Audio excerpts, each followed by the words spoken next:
Alright, hello everyone, welcome back. It's that time of the week. It is time for some more PSGL. Today we arrive at Monaco for the 5th round of this season 32. And as you can see, 16 drivers joining us for tonight's Grand Prix.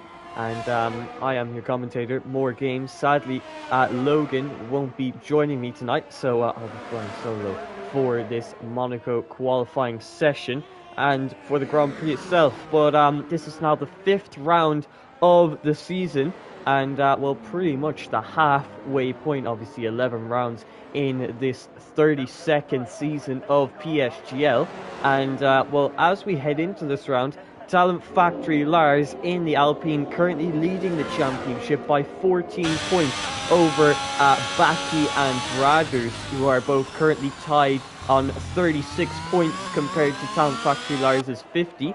And then just behind them we have VIR Daniel with 29 points. But should be an interesting round this time out.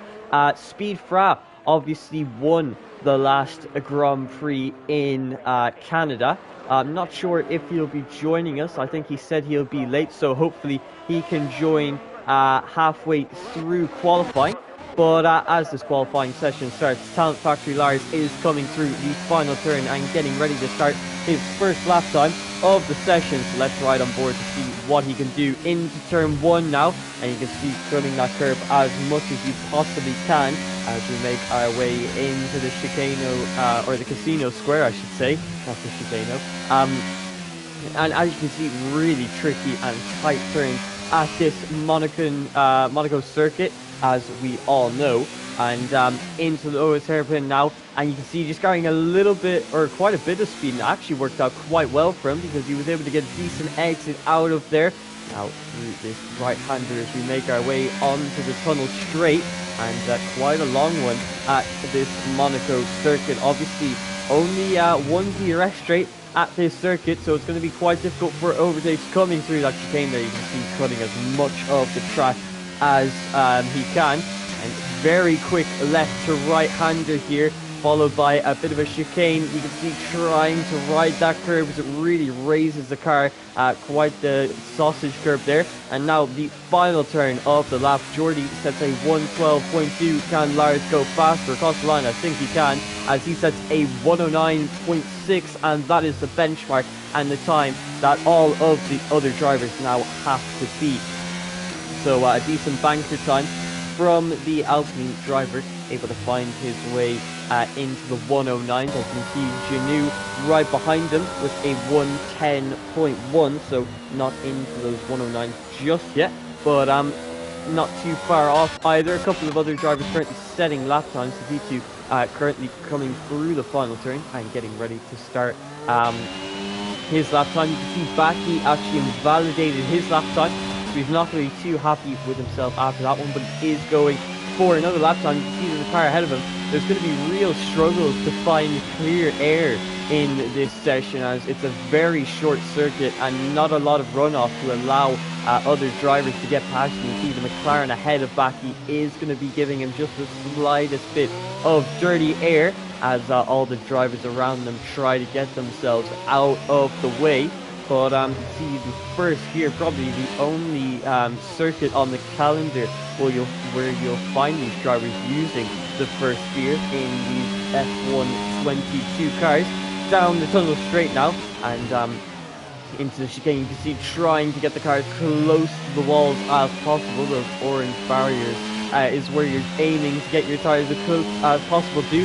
Into this very high-speed section, you can see VIR Daniel was actually slowing down to let people out of the way, but he must have hit the wall coming into the chicane in the middle sector, because he has retired from the session after setting a 109.9. Back he comes across the line now to set a 110 dead completely there, 110.000. That puts him P4 in the session. and that's not a bad banker time from the Red Bull driver. FBR Rudy Hullet places his McLaren P3 with a 109.9, but so far most drivers have set lap times in this session, and you can see Talent Factory Lars showing great pace at this early stage, and he's going to be pretty happy with that banker time so far, but plenty of time to allow all of the drivers in the session to find that little bit of extra time and improve, and well, a lot of drivers, especially in the midfield, will be looking to get into those 109s, but as it stands, Talent Factory Lars is currently 3/10 ahead of Rudy Hullet, who's currently P3, so a great time from Lars. He's definitely going to be happy with that one. You can see a couple of other times most people have got their way into the 110s, with a couple of drivers not setting super representative lap times, to be Jordy, Slash, and Vince, all outside of the 110. So I think the best of their lap times are yet to come. And then obviously Rikitu and Toby have not set lap times yet. So you can see Talent Factory Lars currently on an outlap, and right behind the Red Bull of, I think that is Sanchowitz up ahead of him. So he's going to be looking to try and find some space through these tight and tricky turns of the Monaco circuit. But into the final sector now, and you can see this really high-speed section, and probably the highest speed section at the circuit. It's very easy to lose your car there, as you have to make some quick changes in direction, and that is really going to affect your car. It can really lose the back end if you're not careful. But Lars comes out of the final turn once again to begin his second lap time of the session into Sandoval, cutting that curve as much as you can. You're going to see a lot of drivers riding that curve as much as possible, as that is what is going to be gaining you the most time. Into this left-hander of turns 3 and 4, you can see really tight line going into that left. Now into the right, you want to get as close to the barriers as possible, as you do with almost every turn at this circuit. You can see not carrying as much speed into the hairpin this time, and I think that's definitely going to gain him a little bit of time. Onto the tunnel straight, you can see getting a good exit out of there. Late apex allows him to open up the steering and get on the power a lot sooner. Into the turn 10 and 11 chicane, you can see really cutting that circuit there. He was obviously, you even saw it in the steering that he was a little afraid that he was going to invalidate his lap time. He keeps it valid, and through to the final sector now, where he brings us to the turn 18 and 19.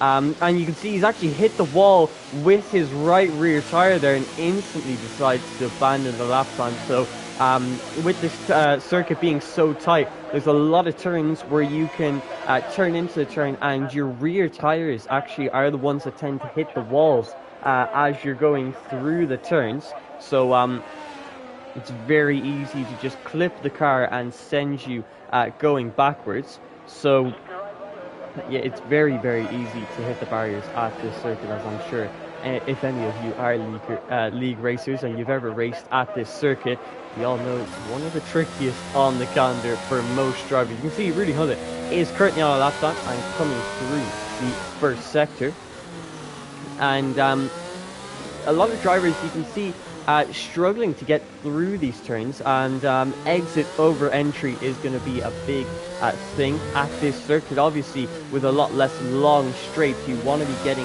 that exit as best as you possibly can to set yourself up for the next turn, as they just keep on coming at you. You can see you come through this turn 10 and 11, and that brings you straight to turn 12, which brings you into another high-speed chicane. So 19 turns, all compacted into a 109 lap time, means that most of the time the drivers will not have their foot flat to the floor, and will be spending a lot of their time making sure they're hitting their braking zones, hitting the turning in points, and getting everything absolutely perfect. You can see Rudy Hullet has set a decent lap time there of a 109.7, puts in P2 and a 10th off of Talent Factory Lars, who is currently letting all of the other drivers through, as very difficult to find the clear air. You can see about 6 drivers all spaced out between each other in this second sector now.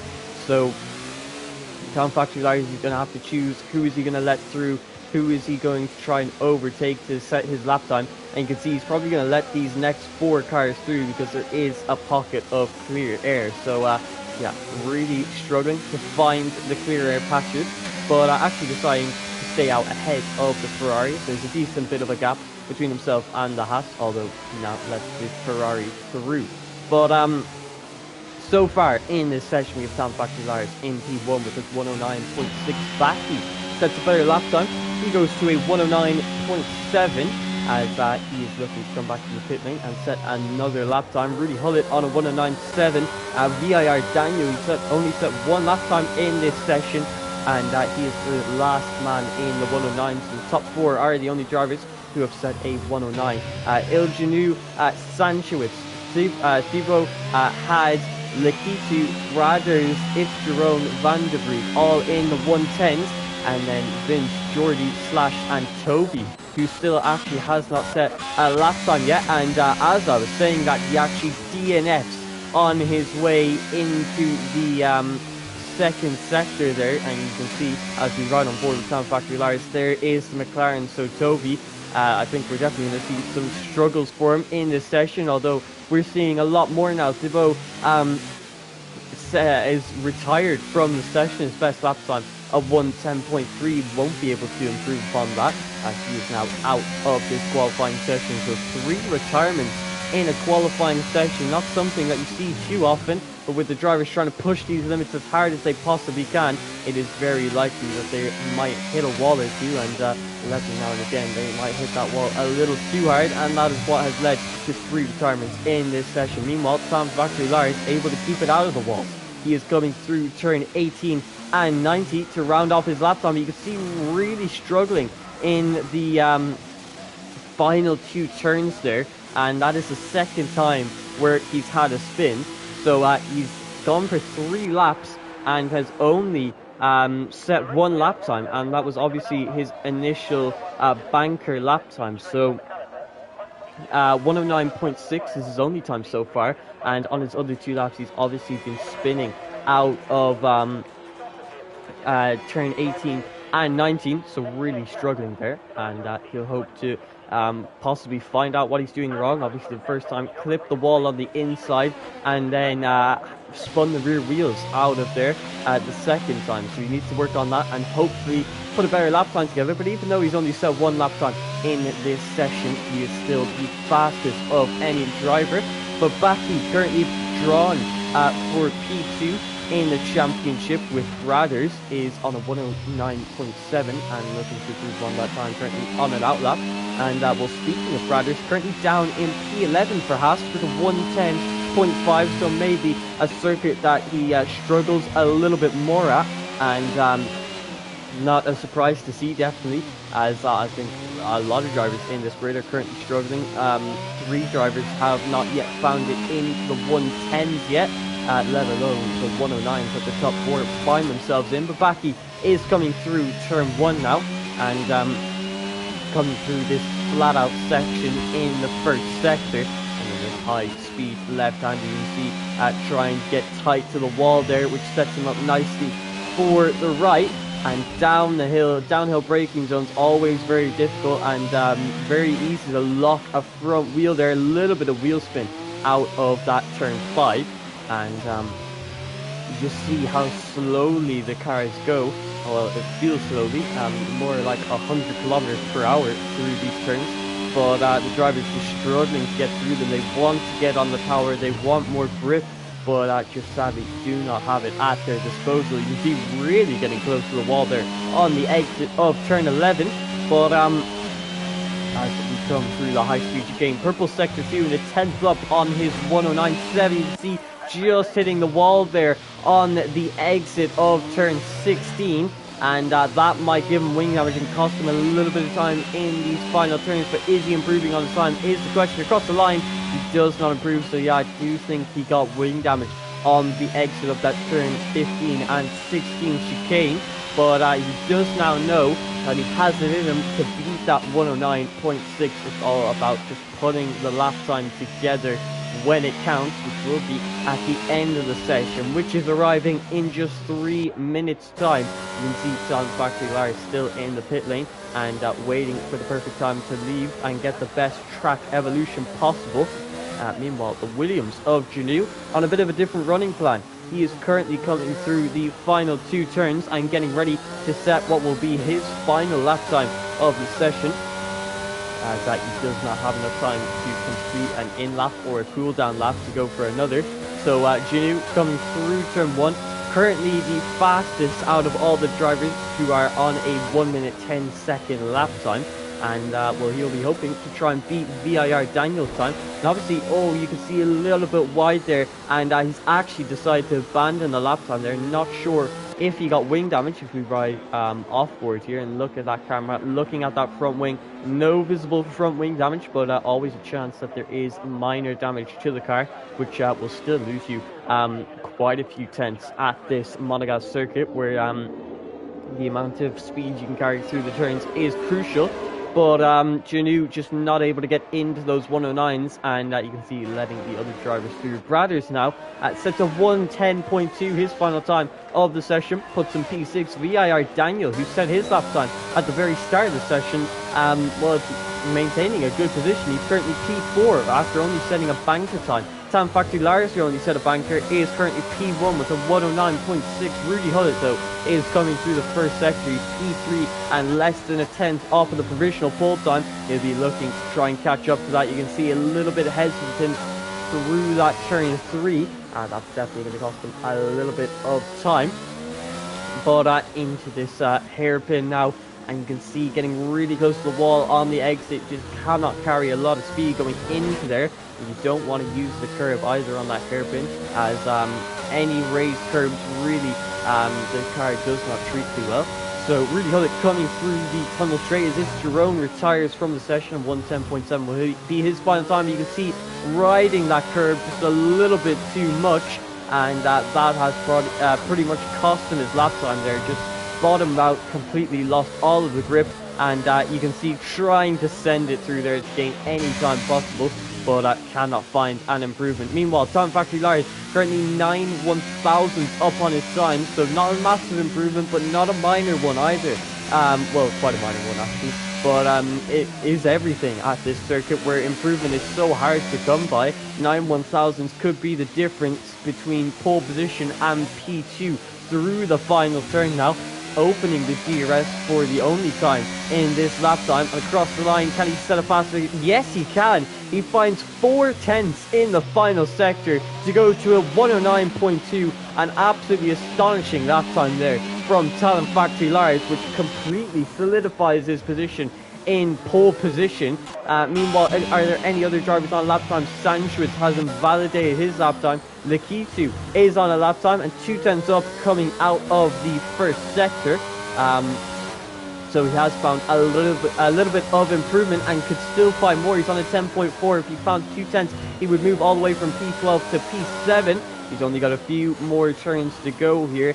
Can he complete this lap and get a decent lap time on the board? The Williams driver opening the DRS for the final time in this session, and across the line it is a 1:10.3, only a 1/10 improvement, but that improves his position from P12 to P9, and a decent lap time there from the K2. But Talent Factory Lars pulling out an absolutely mega lap time of 109.2. Solidifies that position by 5/10 of a second to his main championship rival of Baki on a 109.7, who was not able to improve, along with Rudy Hullett. VIR Daniel, who only set 1 lap time at the very start of the session, is going to be starting on the second row of the grid. One Had, otherwise known as Hadrich, starting P5 with a 109.9, the last of the drivers to get into those 109s.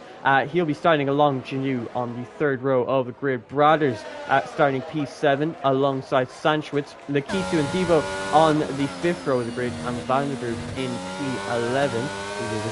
We will be able to see the rest of the grid once the timing sheets come out. But obviously, at this Monaco circuit, you saw Not a lot of overtaking opportunities, really tight turns, not that many DRS straights, and it makes overtaking really difficult. So the likes of Toby, Jordy, and Ariel Sash, who weren't able to get proper lap times on the board, they are going to struggle massively in this Grand Prix. You can see Vince P12 and It's Jerome starting P13 out of the 16 that are racing today. But what a margin that is, 4.5 tenths. Talent Factory Lars is able to take a pole position and looking to hopefully get his third race win of the season after struggling a little bit last time out in Canada. He is looking as pacey as ever and looking to fight for the championship again. 14 points ahead of Baki and Brothers coming into this round. Let's see if he can extend that further by getting yet another race win. Obviously in Premier Sim Gaming Leagues, 16 points for a race win. So obviously the points system is a little bit different. So a 14-point gap between P1 and P2 in the standings is a little bit bigger than it would be in real life. But the drivers are now selecting their strategies, getting ready for this Grand Prix, making the final adjustments to their setups before they prepare themselves for what should be a bit of a chaotic Grand Prix. Everyone at the start will be squabbling for positions to try and get any sort of track position possible, as track position probably the most important thing at this Monaco circuit. But the race is now about to get underway. As you can see, we have 5 red lights. They're gone. We're away. What kind of starts it for our pole man of Talent Factory Lars? It looks like a good one up against Baki coming into turn 1, who tries to go to the outside line. Not going to work out for him. FVR Rudy Hullet trying to profit off of that. Can't. Brothers moves up from P7 to P5 with El Janu falling down a couple of positions. You can see squabbling for position. Sanchez is trying to go around the outside, but he hits into the wall and loses his front wing completely. Il Janu also has wing damage on that left end plate there. It's Jerome going side by side into that turn, quite deep for him. You can see the Red Bull there with absolutely no front wing. He is going to be struggling his way through this circuit. The Alfa Romeo trying to make a move through the hairpin, cannot find a way around the outside. You're not going to have enough grip to go around there. But you can see It's Jerome is now faced with the challenge of getting past both drivers who have wing damage, who will be holding him up quite a bit. You can see the Red Bull of Sanchez not even able to make it through the chicane of turn 10 and 11, and you can see how little speed he's carrying through here. The AlphaTauri of It's Jerome will be looking to get past as soon as possible, but obviously the Red Bull and the Williams ahead of him will be boxing, but he's lost a lot of time trying to go around the outside at this turn. But both drivers coming into the pit lane to repair their front wings, and you can see that is 5 people boxing off of the first lap, 6 people boxing off of the first lap, and VIR Daniel started P4, has now fallen to behind his teammate. He is down in P7, looking to just about stay ahead of Jordy, but it won't matter much as he actually lets him through. He's got front wing damage. He doesn't want to hold up any of these drivers, letting the McLaren of Toby through there. Good sportsmanship shown from the AlphaTauri driver, but it's now his job to get back into the pit lane as quickly as possible. He wants a new and fresh front wing, as without one, we saw that was quite the collision there with himself and the wall on the exit of turn 1. Completely lost his front wing, so that is going to be losing him a lot of time in this section. You can see Toby there getting quite a bit of wheel spin there out of turn 8 as we come through the tunnel straight, which is actually a turn and is turn 9. You see the Alfa Romeo Ariel Slash locking up going into that turn 10, and that is going to be a chicane that will cause plenty of problems for the drivers. Very easy to lock a wheel going into there, and well, if you do lock a wheel, chances are you're going to have to cut the turn or smash into a wall. So you can see Talent Factory Lars sets a fast lap of the Grand Prix. Meanwhile, Van der Broek actually going down the inside into that turn 10 there. Great move from Van der Broek. Missed the start of it, but able to find himself in P12. So trying to go on a bit of a recovery drive here. If we take a look at the tyre strategies now, most drivers starting on the mediums, with It's Jerome starting on the soft compounded tyres. So obviously the drivers think that a soft hard strategy is possible. VIR Daniel now coming out of the pit lane, but a lot of the drivers who boxed going to the hard compound tires, possibly in the hopes of a safety car coming out later on in this Grand Prix. Very likely, especially after all the mistakes that we have seen so far as we've gone through the first sector. Now you can see these drivers, as you can see the Williams there going quite deep into that turn 4. Lockups are very likely, especially on the hard compound tire that just does not have the mechanical grip that these drivers need going through these low speed turns. But you can see Sanchwitz is leading the pack of drivers who had to make an unscheduled pit stop. Currently P10 and on for a single championship point. But even the likes of Toby, Slash and Jordy, who were the bottom 3 in qualifying, find themselves in decent points paying positions, P7, 8 and 9 for them. You can see Toby though is really struggling at this circuit. He was in qualifying and that is carrying over to the race, although he could still score some decent points if he's able to keep it clean and on track. Meanwhile, Ariel, Slash and Jordy battling it out for P7 on track, with both drivers not as confident at this circuit as I'm sure a lot are. One man who is quite confident though, Talent Factory Lars, 2 seconds ahead of the Red Bull of Baki. He's pulled out a good gap there in the early phase of this Grand Prix. He won't be hoping for a safety car like about half of the grid is. See, really cutting that chicane there, absolutely throwing the car through these turns, and showing us that that is how you gain time at this circuit. Baki just trying to keep himself ahead of Rudy Hullett, which shouldn't be too difficult. Very hard to overtake and even harder to recharge your ERS levels. So you can see Rudy Hullett with 20% ERS. He is going to most likely have that deficit for pretty much the rest of the stint. You only gain about 5% ERS per lap, even though there's so much braking. So really struggling. And especially there's only really one overtaking opportunity, and that is out of the final turn, or maybe if you catch the driver ahead napping into this very hairpin. But it's not often that you see moves at all at this Monaco circuit, so let's see if these drivers can provide. Obviously we saw Van der Broek go down the inside into turn 10, something you don't see too often in real life, but obviously on the F1 23 game a little bit more common. One had on the back of Bradders, these two battling it out for P4s. So even though Bradders started a little bit further back, he's currently in the top 4, meaning that the top 3 in the championship are all in the top 4 positions, with Rudy Hullett, who's looked really strong all season, has gotten a bit unlucky in the past couple of rounds, hit by DNFs out of his control. He's currently P3 in this Grand Prix, but notwithstanding, he'll be looking to do something about that in the next 6 rounds, including this one. Well, not including this one, actually after this one. This is 7, including this one. So plenty of time to go in this season, and plenty of time to make up those championship points, which all of these drivers are racing for. You can see Van der Broek on the back of Sanchez, currently on the soft compound tires. Ooh, that's a big tank stopper there out of that turn 15 and 16 chicane, and you can see RS tires already falling off at this stage of the Grand Prix. He is sliding all over the circuit and struggling to keep his car on track now. But as we come through the first sector, once again lap 6 of 39, so 39 laps in this race, you're going to get very familiar with all of these turns, but very hard to keep it consistent. You can see, especially you can see that crest there as you come out of turn 4 and into this downhill turn 5. It really encourages wheel spin out of these Formula 1 cars, so picking the right racing line, knowing the limit of your traction is extremely important to your race success. But you can see there's a little bit of a DRS train. Thibaut trying to look for a move down the inside into turn 10 and 11, but he gets a great exit, almost got a switchback there. Meanwhile, up ahead we see Jordy in the Haas car coming into the pit lane very early on the medium compounded tires, and I think that could be for a front wing change, and that is exactly what it is for. He comes into the pit lane for the hard compounded tires and a new front wing.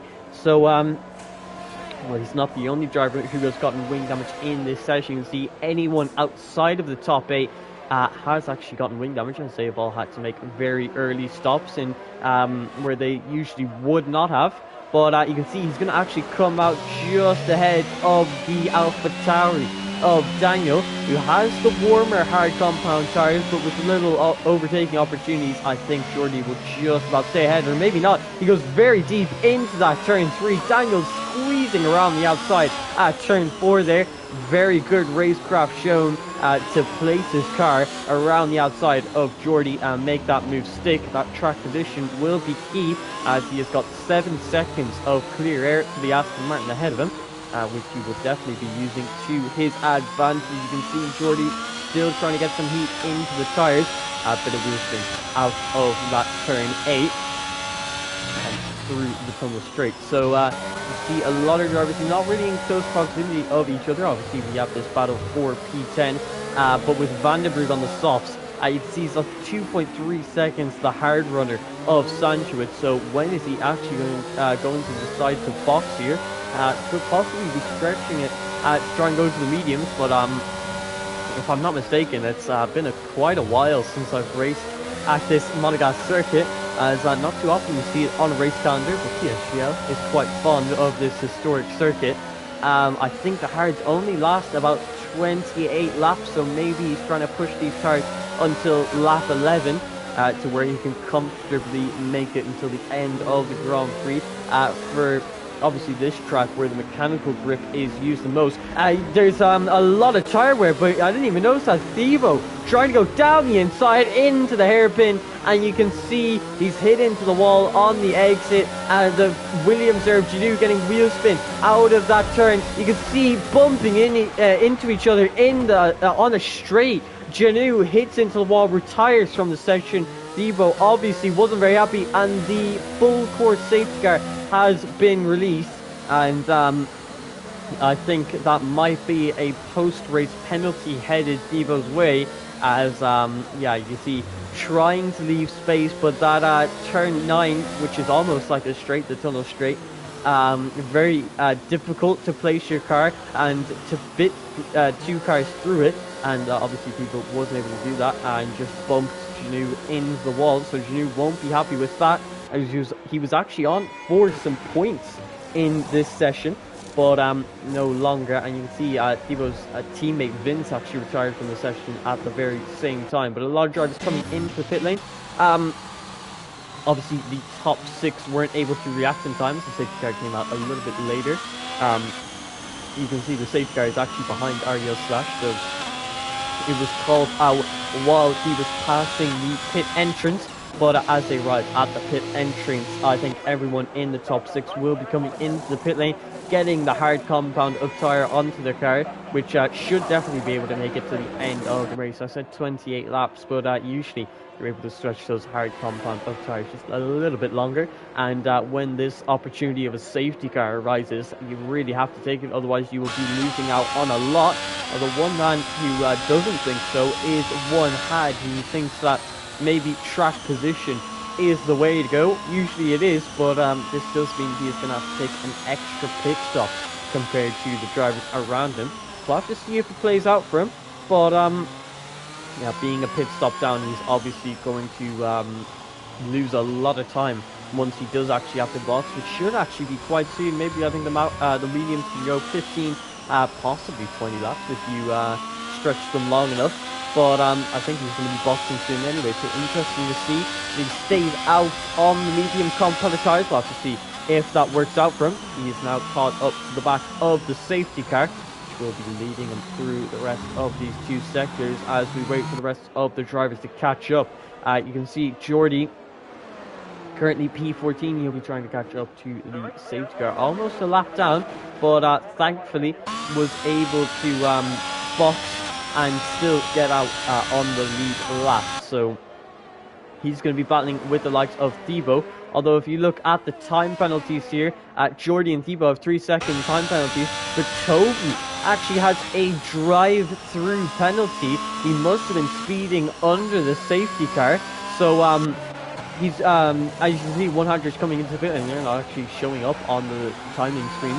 But Toby has a drive-through penalty. That is going to pretty much cost him this race unless we see another safety car, which is obviously very likely. Obviously, this one was caused by Janu and Thibaut having a collision down the not the pit straight, the turn 9 tunnel straight. Thibaut just bumping Janu into the wall. That is what brought out the safety car.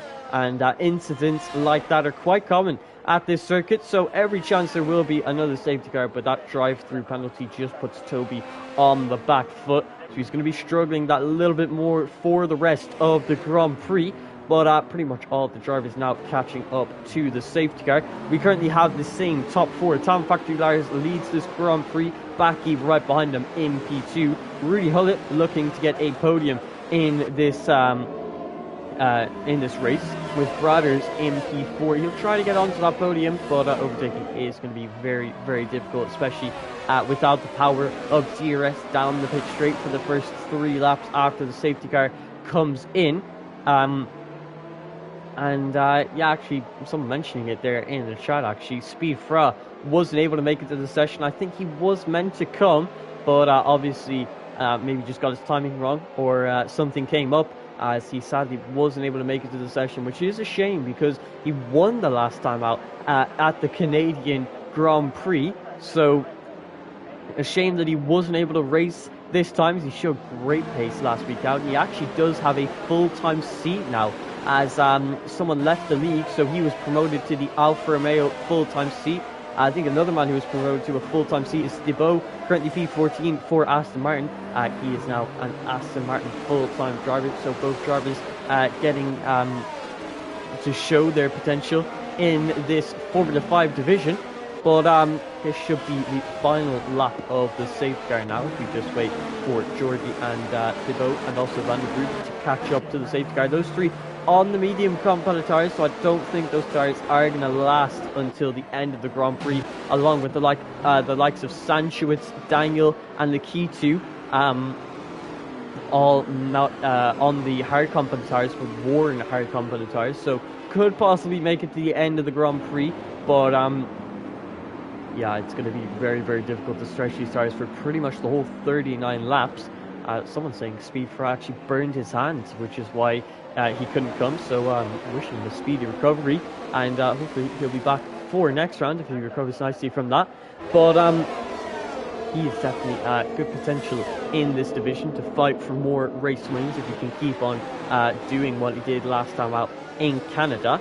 But Vince, Van der Broek, Thibaut. Vince is out of the session. Thibaut, Jordi and Van der Broek are trying to catch up the safety car, but obviously they've taken their time about it. Obviously they were quite far behind and had to make a pit stop or 2. So the safety car has actually been called in. You can see Lakitu under safety car conditions has just hit the wall there. He'll be lucky not to have wing damage. But Talent Factory Lars is leading us away for the safety car restart, as the Mercedes and the Haas in P12 and 13 able to just about catch up to the safety car queue. Talent Factory Lars is now coming through the final turn. Does he get a decent exit relative to Backy? And it looks like he does. And Rudy Hullett on the offensive now. Is he trying to the inside, the outside? No, he's just going to have to maintain P3 for now. Trying to get a better exit, but just no space and nowhere to go, really, through this first sector. He has a look to the outside, actually makes contact with Backy there, which leaves him open to attack from Brothers, who just was not in the position to try and make an overtake. So it's all about taking advantage of the mistakes of the drivers around you. And well, if the drivers aren't making many mistakes, it's going to be very difficult to make any moves. Kofi now, I think he just served his drive-through penalty. No, he actually came into the pit lane to serve it, but since it was the end of the safety car, he just changed his tyres instead. The game not allowing him to serve that drive-through penalty, so he's going to have to serve it on the next lap, which is going to put him quite far behind the rest of the grid. Meanwhile, Talent Factory Lars, it's not even been a single lap, and he's already got 2 seconds ahead of Backy, so Backy maybe struggling a little bit more with these hard compound tyres, so she's going to put him under a lot of pressure from the likes of Rudy Hullett, who will have the advantage of DRS on lap 16 of 39, if I'm not mistaken, possibly lap 15 actually. Yeah, I think he will have the advantage of DRS on lap 15, which is the very next lap. But you can see the safety car has shaken it up just a little bit Brothers is in P4 with one had and Itch on the top 6, all quite close to each other, and then Sankovic is a little bit further behind, struggling on 12-lap old hard compound tyres. Then we obviously have Vandenbroek on the fresh mediums, trying to find a way past the Kitu on the old hard compound tyres. You can see he's going to dive to the inside coming into turn 5. Almost had the grip to make that move, but not quite, and you can see how much more grip he has through the turns. So the difference in tire compound is absolutely massive when mechanical grip is the main source of grip through the turns. But just you have to find the perfect position to place your car if you want to make a move, and that's exactly what Daniel is doing. He makes a move down the inside into turn 10 on Ariel Slash, who actually has pressure. Hard compound tires, so good move there from the Alpha tire, moves himself up a position and into P8. He'll be chasing after the likes of the Rebel of Sanchowitz.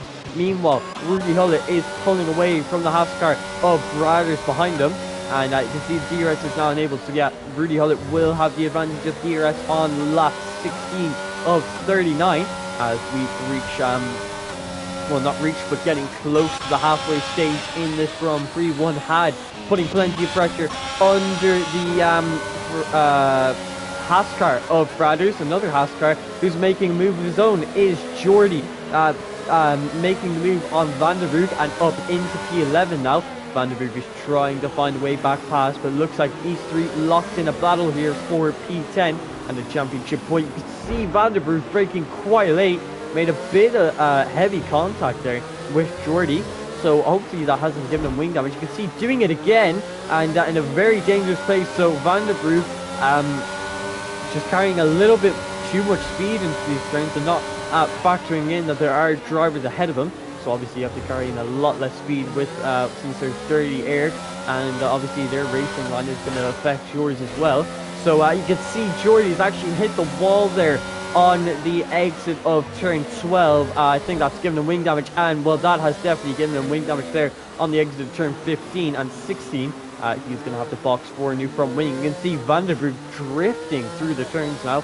We saw the exact same thing when he was on the soft compounded tires. So a little throttle happy is the Mercedes of Vandenbroek. He needs to calm that down if he wants to keep up the pace and catch up to the likes of Nikitu. Meanwhile, one had still on the back of Brothers. Not a lot of drivers in close proximity to each other. Obviously, the dirty air affecting them quite a bit, and they're going to be losing a lot of time through the turns as that dirty air takes effect. Although through turns that use mechanical grip and not a lot of downforce grip, the dirty air is bad, but it's not as bad as other circuits, so it is drivable. As you can see, Rudy Hullett showing us, staying within 6/10 of Baki ahead of him.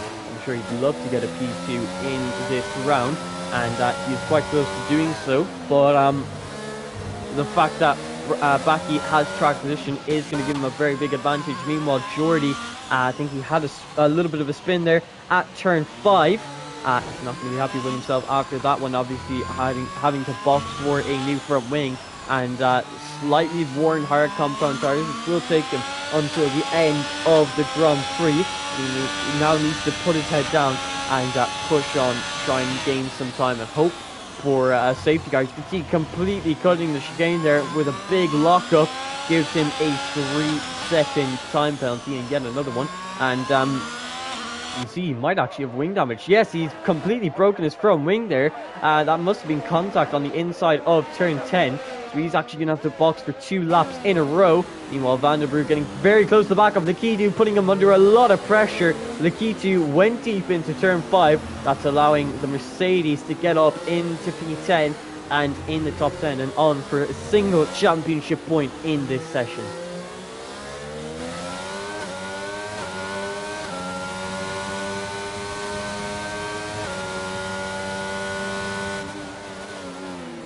Jordy now comes into the pit lane and retired from the session. Third retirement of the session so far, which is surprising to see as we're riding on board with Daniel cutting that turn 15 and 16 chicane. He gets himself a 3-second time penalty, and that right now would cost him 1 position to Ariel Slash behind him.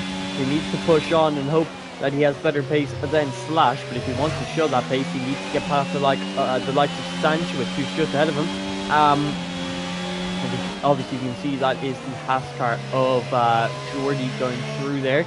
But yeah, I think you can see Sanchez and Daniel both have 15 and 16 lap old hard compound tires, so they are really going to start to struggle in for the next in the next 10 laps or so, and for the end of the Grand Prix. Whether or not they can make it to the end of the Grand Prix, it'll be interesting to see. These hard compound tires are a very durable compound of tire, but when you ask them to go a full 50% race distance, they tend to struggle to do so. So let's see if the AlphaTauri can do that, and well, also the Red Bull 2 of Sanchez. Rudy Hullet still behind the Red Bull of Baki. Not a lot of ERS in the tank. Sanchez actually gets a 3-second time penalty there, so Daniel and Sanchez will be battling it out for P7 as they are now equal on time penalties. Toby now actually retired from the session. That is the 4th retirement of the session. So 4 drivers at 16, no longer racing in this Grand Prix. You can see the car that comes out of the pit lane causing a little bit of difficulties for the drivers ahead. You can see the McLaren kind of getting in the way, and Sanchez really after changing his line to get past. I don't know if it ghosts or not, but obviously it doesn't look like it's ghosted, so just trying to avoid contact. Meanwhile, Daniel trying to profit off of the chaos there that Toby's ghost car has caused, but sadly not able to get himself up into P7 just yet at least. He's still going to have plenty of time, lap 19 of 39, 20 to go in this session. So plenty of racing to keep on happening. But a lot of moves are scarce in this Grand Prix. But the main overtaking opportunities that we have seen are around turn 10, really is the main one that we've seen. Also the hairpin of turn 6, big tank stopper there out of turn 16 for the AlphaTauri of VIR. Daniel manages to keep it on track and still quite close behind Baki, using a little bit of the ERS and the DRS. You can see it's just so difficult to get even anywhere close coming into turn 1, even with the power of the DRS, which should gain you so much, since most of these drivers running about 50-50 wings, as the circuit with the most turns and the lowest average speed. You're going to be wanting to have as much downforce as possible, but Daniel is still not able to find a way past, and I think he's going to be stuck behind the Red Bull for quite a few laps. Obviously this Monaco circuit was on the calendar two seasons ago, back in season 30, but any driver who didn't race that season now getting used to the feeling of being stuck in the dirty air and just not able to find any way past the driver ahead of them, and a lot of drivers experiencing that now. Lukitu, I think he made a mistake out of that turn 8 there, which has cost them the position to Thibaut. Sadly, both drivers out of the points paying positions, but still looking to push on, and every chance of a safety car still. Not many drivers are close to each other, but the drivers have to focus on keeping it consistent. One tiny error just like that, if Lukitu was carrying more speed into there, could have even possibly resulted in a DNF. So but you can see Lukitu actually comes into pit lane. Did he get wing damage there, or is he deciding to retire from the session? No, I think he did actually get wing damage from even that slightest touch, or maybe that's why he was overtaken by Thibaut, but nevertheless comes into the pit lane for a new front wing and the medium compound tires. That should be able to last 18 laps, which will bring him until the end of the Grand Prix. But right now, currently no championship points on the table for P12, lap 21 of 39, and Daniel has actually lost a little bit of time to the Red Bull ahead of him, so struggling just a little bit. One had finds his way into the DRS of the Haas car, although the DRS not providing as much of an advantage as it was at a lot of other circuits. And obviously Rudy Hullet for the past couple of laps, ever since the safety car restart, has actually been stuck behind Baki, so he's in the same boat as VIR Daniel, just trying to find a way past. You can see he's got very little ERS. Baki conserving it a lot more than Rudy Hullett has. And yeah, the McLaren just not able to find a way past the Red Bull. And when there's not big clumps of cars and a lot of drivers who can take advantage of their mistakes, it's a lot harder to make moves in these one-on-one situations. And this also allows things to happen like Talent Factory Lars to get a 6-second lead over Baki. He's obviously got the better pace and he's using it to his advantage. 6 seconds separate the top two. And Talent Factory Lars looking to get his third win of the season in just 5 rounds. Obviously only missed out on the win slightly at round 3 where he got P2 and Bradders won his very first ever Grand Prix. And then that mistake, or no, I think it was collision with VIR Daniel at Canada cost him quite a few points. Only got 6 points that round. I think that's for a P7 or 6 finish, if I'm not mistaken. Ariel Slash getting himself a 3-second time penalty. You can see there's really just not much happening. None of these drivers able to make their tires work, able to find any opportunities to get past each other on the straight into the turns. And a lot of drivers are also just in no man's land looking to be consistent. It's Jerome currently in P6, and this is looking to get a decent result. P6 would be a great result for the AlphaTauri driver. He'd be able to get a decent amount of points for himself, and he's looking to do so. Obviously, the driver behind 4 seconds, and one had 5.5 seconds up the road. So it's Jerome obviously just taking it easy now, making sure the entire compound tires make it until the end of the Grand Prix. The Hitu came in for some fresh medium compound tires, which just set the fastest lap of the Grand Prix out of any of the drivers so far. He's currently 25 seconds behind Devo, but you can see Vandenberg makes another move into turn 10, sadly missing that. One move in about 10 laps, and I've only gone and missed it. But Vandenberg makes another move into turn 10, so we should keep an eye on the drivers going into that turn, as it seems like a prime overtaking spot if you're confident enough on the brakes, which Vandenberg has been showing us. He's been carrying a lot of speed into these turns, and he's done so once again to find a way past Ariel Slash. He's now got Daniel in his sights, and Vandenberg could actually get P7 in this session if his tires are able to hold on, because Sanchowitz and Daniel both have 3-second time penalties of their own, and Vandenberg has been able to keep it consistent enough not to extend the track limit.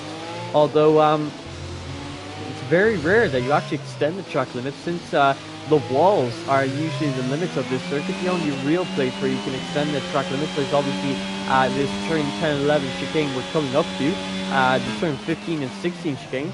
Although if you cut that too much, you're probably going to just bottom out and hit into the wall. And turn 1 is actually quite a big one, as obviously you want to cut that curve as much as possible, but if you do so a little bit too much, you will be getting yourself a exceeding the track limits warning. A little bit of lag there from It's Jerome, but he's continuing on. Really Hullett's still on the back of Baki, as he has been for pretty much the last 15 laps now. So he's been stuck like this for 15 laps, which is got to be very annoying if he ever does make the move. I think it might actually hurt his racing line, because he's so used to just racing in the dirty air now, and having that lack of grip through the turns.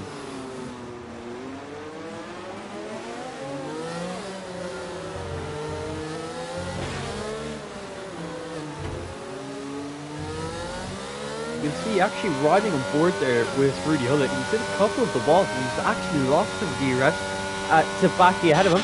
Meanwhile, Vandenberg, we're going to keep an eye on him, because he likes to make a move into turn 10, as we've seen before. Coming through this turn 7 now, very, very close to the back of the AlphaTauri of Daniel. Is he going to make his trademark move into turn 10? Possibly not, because he's had a bit of wheel spin out of that turn 8 there, which means he's just not close enough coming into this turn 10. You can see he actually breaks a lot later than the other drivers, but as he comes into there, a 3-second time penalty is given to him, as just cutting that turn 10 a little bit too much gives him a 3-second time penalty, which puts him on an even playing field with the likes of Daniel and also Slash. But you can see Daniel actually had wing damage there, as he lost 5 seconds to Sanchowitz, and Vandenberg being very, very aggressive. He's almost pushing most of the drivers through the turns, but is currently P8 now, and he's going to be looking to catch up to Sanchowitz ahead of him.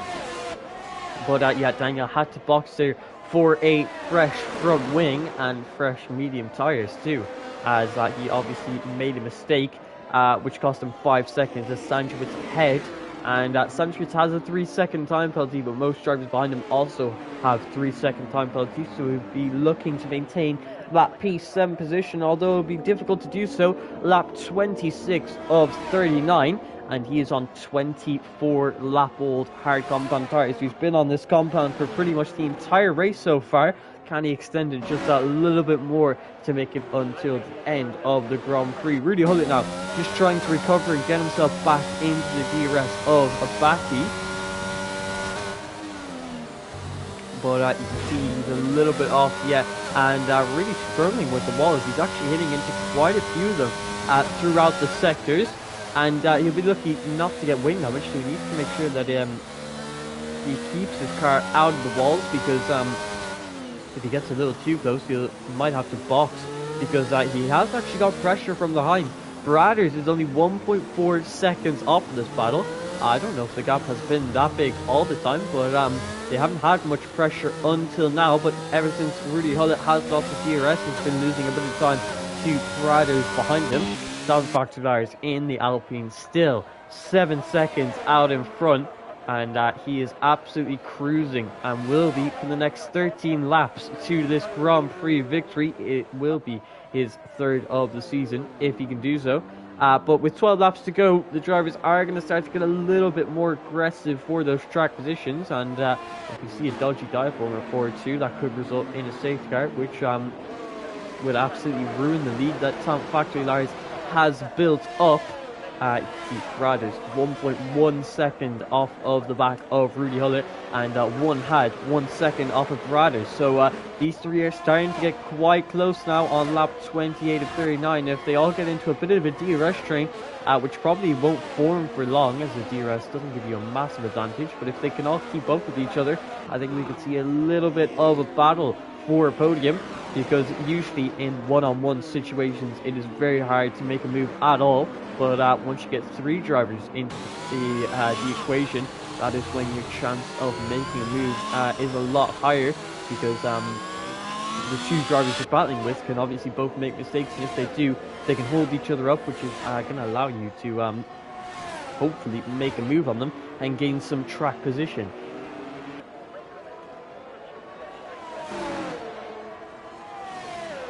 As we come to the end of this lap 28 of 39, Bradders 9 tenths behind Rudy Hullet, one had almost 9 tenths behind Bradders. So I think these three are actually going to start to form a little bit of a DRS train, and we could see a bit of a contest start to emerge for P3 in this Grand Prix. Rudy Hullet has been really struggling for pace now, and Debo has actually made the move on Slash. I'm not too sure. I think I might have been through turn 10 again.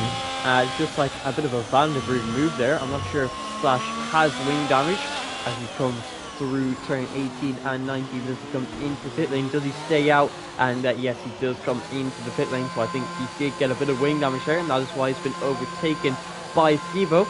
But he's going to box for a new front wing. And is he going to go to the soft compound? No, this is the medium compound tyres coming onto this car. Although he hasn't actually repaired his front wing, so maybe a bit of a mix-up from the pit crew there. He might have got intended to get a new front wing, but that's not been the case. As he comes out of the pit lane, is there any visible damage on his front wing? I don't think there is, but visible damage or not, it could still be affecting are having an impact on the performance of his car. So if he does actually have to change his front wing, he'll be having to box again in this Grand Prix. He's currently 4.7 seconds off of Daniel. So hopefully it wasn't for wing damage. Maybe his tires were just a little bit too worn. Although we're seeing Sanchez on 27 lap old hard compound tires still staying out. So I don't know if it was the case of his tires being too worn. That's why I'm a little bit skeptical. Lecavio getting his first 3-second time penalty of the Grand Prix now. Currently down in P12 though, and outside of the points playing position, so he won't be worrying too much. He's just going to be looking to hopefully push on and enjoy the last 9 laps of this Monaco circuit. Meanwhile, one hatch in the Scarlet Ferrari, 8 tenths off of Brothers in the Haas, who's only 8 tenths off of the McLaren of Rudy Hullett. So he's getting closer and closer by the lap, and it's only a matter of time before he starts to really push on and try to make a move on the McLaren. But both drivers are using absolutely all of their ERS and trying to keep, Rudy Hullett trying to keep Brothers out of his DRS, Brothers trying to keep himself in the DRS. But with neither driver having a lot of ERS to play with, Brothers is going to struggle to make a move. Meanwhile, one had, he's going to use plenty of his ERS whenever he's got it available. He is also quite low on the ERS, but his pace is pretty decent compared to Brothers. Only 4 tenths off of the back of the Haas driver. VIR Daniel gives himself another 3-second time penalty, which could cost him P10 in this Grand Prix, with Ariel Sash being 5.5 seconds off. Thibaut now finally coming into pit lane. 20 lap old medium compound tyres. They were definitely not going to make it to the end of the Grand Prix, and Van der Broek on 22 lap old mediums could possibly be in puncture territory now. Would not be surprised at all to see if he actually did get a puncture. Meanwhile, Sanchez on 29 lap old hard compound tyres. It could possibly make it to the end of the Grand Prix, but it's going to be a big stretch if they can do so. Meanwhile, Thibaut has come out of the pit lane in P11, 1 second off the back of Ariel Sash, and he has the advantage of fresh soft compound tyres. And you can see this is the penalty difference. VIR Daniel with 6 and everyone else with 3 seconds of time penalty. So Thibaut and Slash both on an even playing field. Thibaut could get P9 in this Grand Prix, and maybe even higher if Van der Broek and Sanchez have to come into the pit lane. But right now, Thibaut will be just looking to push on, trying his best to catch up to the Alfa Romeo of Ariel Slash. And you can see this race has really not been too eventful so far. But what can we expect from this Monaco circuit? You can see we've missed a move complete there. I was not expecting that at all, because Thibaut was 9 tenths behind. So I thought, oh, well, I may as well look at one had to see if he's doing anything. But no, Ariel Slash has made another mistake. He's had to come into the pit lane, and he actually decides to retire from the session. So I think he did lose the position due to mistake. But yet again, my terrible cameraman skills come into play there as Thibaut makes up the position. He is now in P10 and is looking to get a point in this Grand Prix. And well, if he's fast enough, he could even take the position away from VIR Daniel. He needs to get within 3 seconds of the AlphaTauri driver to make up that position. So he's got quite a bit of pushing to do, and he's going to be absolutely flat out for the next 7 laps as we now arrive on lap 33 of 39. Not long left to go in this Grand Prix before a winner is crowned. You can see that is the Alfa Romeo of Ariel Slash retiring from the session. 5 retirements in 33 laps now, and only 11 drivers still in this Grand Prix. But now we can focus. 100 is the only driver in DRS, so if anyone else makes a move, well, I'll be very surprised to see a move from more than 1 second back. But 100 very close to the back of Brothers now. We could even possibly look for a move into turn 10. He's using his ERS, has the power of slipstream, but just does not have the straight line speed to do anything coming into this turn 10 and 11. And that is what it has been like for most of these drivers in this Grand Prix. And yeah, just 4 tenths off 2 Brothers. And well, congratulations to anyone who's made this far, as you've done a very good job to watch this entire Grand Prix, as it's not been the most eventful one, but it's interesting to see. It's just fascinating to watch these drivers lap this circuit, how precise they have to be through every turn, how close they get to the walls, how they flirt with the track limits. And well, you can see one Heydrich has been a little bit too rough as he's got himself a 3-second time penalty, which now means his battle with Brothers is pretty much over. And at the same time, FRL, it's Jerome got himself a 3-second time penalty. But maybe we should ride on board with Count Factory to see how he's doing and how he's able to lap this Monaco circuit so quickly compared to the rest of the drivers into turn 10. You can see just trying to cut that chicane as much as possible, but also take quite a shallow line and try to keep it as much of a straight line as possible to get a good exit through this high speed, taking as much curb as possible as you can through that turn 15 and 16 chicane into this final turn. Trying to get it close to the wall, but not too close. As we saw in qualifying, you don't want to clip your rear tire going through there.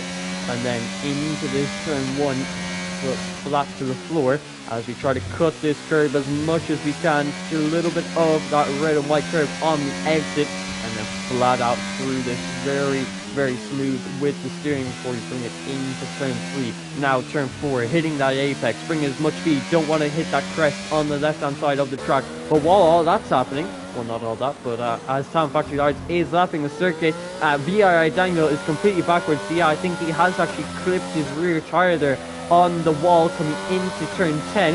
That has caused him to retire from the session. VII Daniel, the 6th retirement in this session. Now Lakitu, who has been about 30 to 50 seconds off of the back of the entire grid for most of this Grand Prix, after sticking it out, keeping it consistent, he will actually be getting a championship point in this race. So fair play to him for sticking it out for that long, and he's now going to be rewarded for it with a single championship point, which I'm sure he'll be perfectly happy to take, as I think he's actually coming through turn 10-11 now. So he's actually a lap down on 100, so he's not had the best of days, but he is going to continue on with his race, and the man is continuing on to Town Factory Large as he brings it into turn 1 again. You can see how consistent he is with his line. A little bit different into turn 1. They're not taking as much curve. Obviously, I'm sure he's playing it quite a bit safer than he would if he was pushing flat out, as no pressure from behind, and being a lead car, no pressure to apply in front. So he's just able to keep it nice and consistent. You can see how smooth he is being through these turns, how smooth he is with the throttle, the brake, the steering, and that is exactly what is required at this Monaco circuit. And then he gets a nice little break here into turn 9 and the tunnel straight, and you can see why it's so difficult to go side by side into there, as it's quite a the bend of that turn 9. It's just hard to anticipate how much a driver is going to steer, how much space to leave on the inside and the outside. And 100 currently on the back of Brothers, and they are coming through the final section now for one of the final times in this race. We are currently on lap 36 of 39. Not long left to go in this Grand Prix, and these drivers just have to keep it consistent for that a little bit longer before they can be rewarded with their championship point.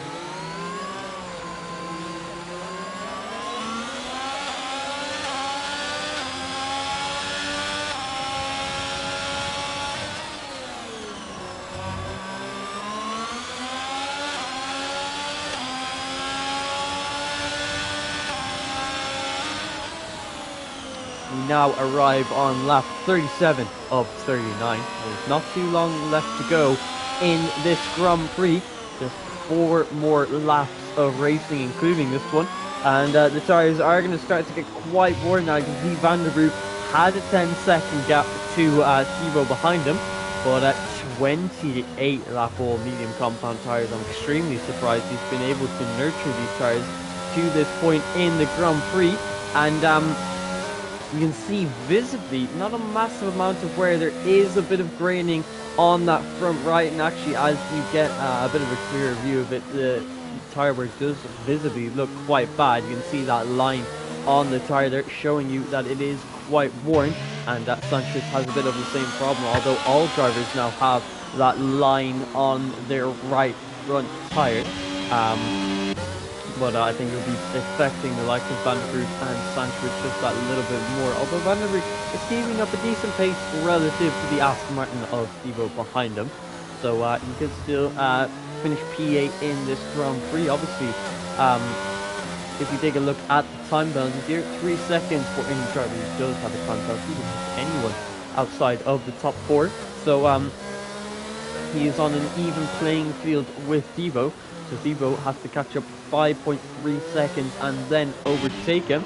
And I don't think he will be doing so anytime soon. The penultimate lap of the Grand Prix now. The podium getting closer and closer to being decided. And it does not look like we're going to have any major changes in the race order.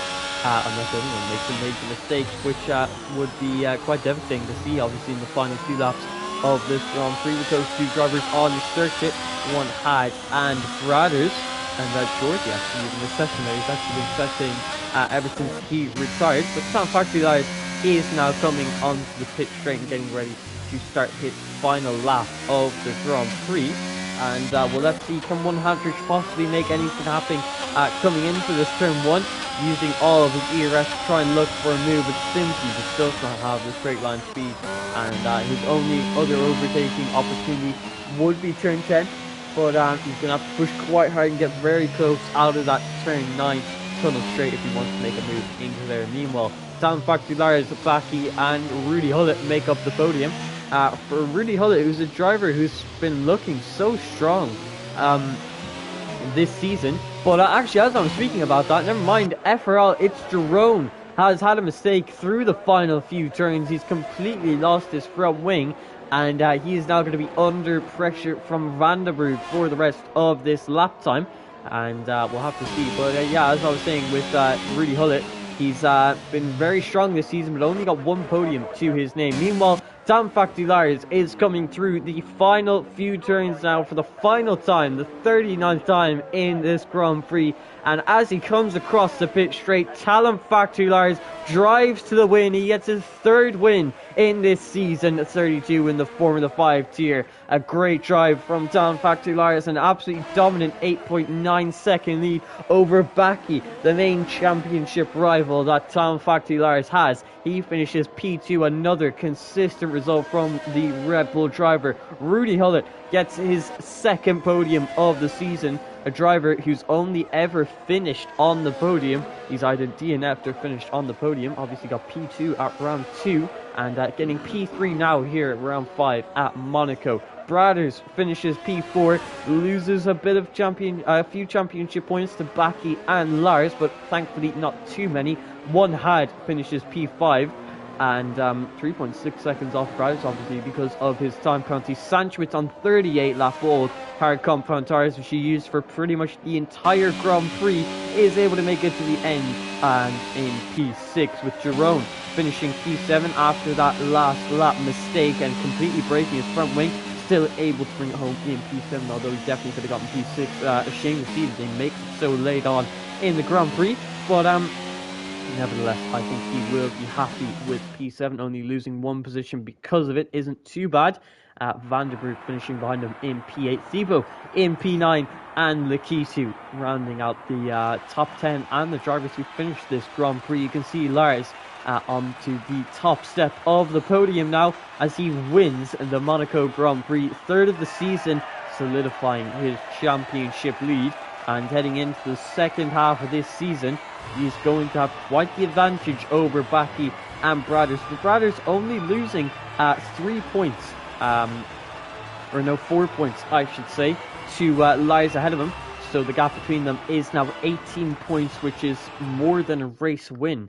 So relative to the real life F1 point system, that would be about 30 points difference between the 2 championship leaders. But there is your final classification. Tom Factory Lars finishes on top with Baki and Rudy Hullett joining him on the podium. Brothers gets not the best amount of points in the championship, but limits the damage after qualifying P7 in that Grand Prix. One Had is able to maintain his starting position of P5. Sanchowitz moving up a few positions. FRL, it's Jerome, started P13 and moved the most out of any drivers. Gained 6 positions to finish P7 in the end. Vandenberg is able to finish P8 after starting P11. Thibaut gets P9, and Lakitu rounds out the points paying positions. With VIR Daniel, who's sadly DNF from this Grand Prix, he's going to lose quite a few points in the championship. He actually gets the fastest lap of the Grand Prix of a 111.6, but out of the 16 drivers who raced today, if I had to give a single one of them driver of the day, it would definitely have to be Talent Factory Lars. Got the pole position by 4.5 tenths of a second, completely dominated the race from lap 1, almost got overtaken around the outside at the very first turn, but ever since then he absolutely flew away from the rest of the grid. And Talent Factory Lars showing everyone how he is championship material, and I'm sure Talent Factory won't regret signing him at all, as he might be leading Alpine to a drivers' championship. But that is the end of this Monaco Grand Prix. I hope you did enjoy the few overtakes that we had, and well, the race winner that we had of Talent Factory. That is a great drive from him, and well, if you want to join us next week, and I hope you all do tune in for round 6 of the season, and that is going to be at Silverstone, which should produce a lot more action than Monaco did. So make sure to tune in next week, as well, if it's any track but Monaco, this Formula 5 division usually knows how to put on a good show for the audience. I hope to see you all next week, and goodbye for now.